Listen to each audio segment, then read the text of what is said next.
поступлении в университет мне повезло. Дали комнату в новом, построенном в тот же год общежитии.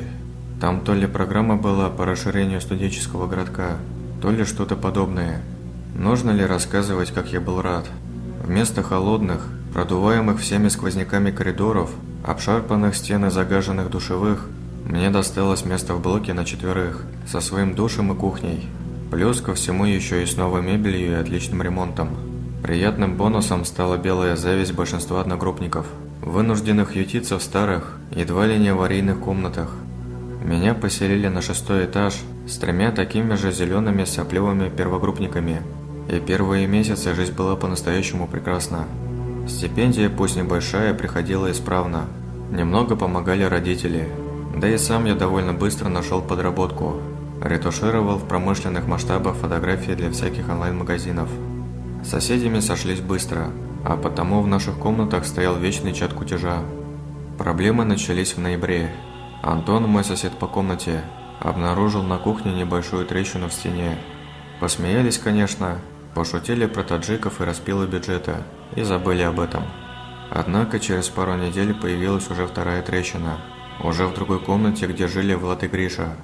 Через пару дней девушки из соседнего блока, которых мы время от времени разводили на борщи и котлеты, пожаловались, что с потолка осыпалась часть штукатурки и перестал работать душ.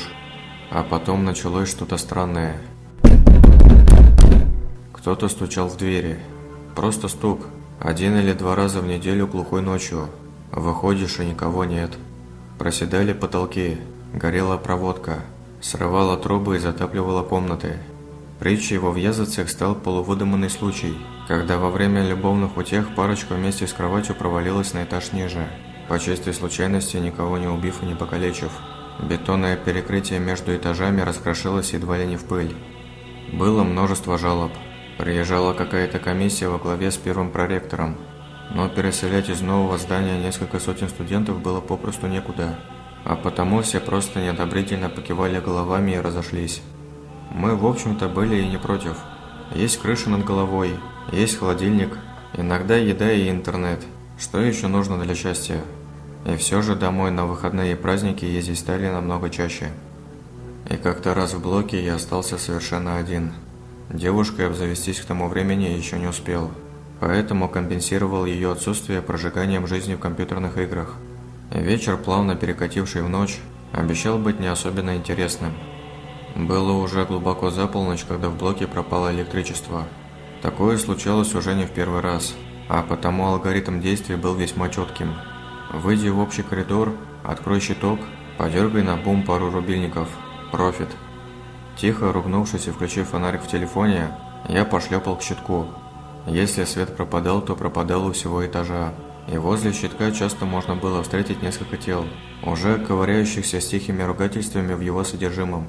В этот раз я не увидел никого, но не придал этому особого значения. Ну, может, разъехались все, или спят уже, мало ли. Спустя несколько минут ковыряния я понял, что ни черта не выходит, и придется звать соседей. Постучал в одну комнату. Тишина. В другую. Тихо. В третью. 0 реакции. Постепенно, обходя все комнаты на этаже и не получая ответы, я дошел до двери в небольшой чулан, где уборщицы хранили свои ведра и тряпки, и где по совместительству находилась водяная развязка или что-то в этом роде. Дальше был только лифт. Со злости я ударил кулаком по двери и направился к своему блоку. Кто-то постучал в ответ с той стороны чулана. В первую секунду я едва не наложил штаны. Потом немного успокоился, списав все на злость и недосып. Стук повторился. Теперь стучали увереннее и настойчивее с равными интервалами. При этом сила ударов с каждым разом все больше и больше увеличивалась. Кто-то или что-то колотило с той стороны, дергало ручку в попытках вырваться наружу. Затем начало скрестись. Я не стал дослушивать симфонию стуков и скрипов, и, едва не потеряв по дороге тапки, рванул в комнату. Едва успев захлопнуть дверь и повернуть ключ, я ясно услышал, как с треском разломилась дверь в чулан. Метнувшись в свою комнату, я закрыл вторую дверь и стал лихорадочно обдумывать пути отхода. Не придумав ничего лучше, открыл окно и посмотрел вниз. Падать было далеко и страшно, но если зацепиться за карниз... дверь нашего блока постучали. Негромко, но настойчиво. Я вылез на подоконник и затих, думая о том, что если оно выбьет дверь, я просто прыгну. И ничего, несколько секунд и все. Стук повторился. В абсолютной тишине мне казалось, что я отчетливо слышу чье-то хриплое дыхание где-то там за дверью в блок, хотя слышать я его не мог по определению. Прошло несколько минут, показавшихся вечностью. Я услышал едва различимый стук. Что бы это ни было, оно стучало в соседнюю дверь.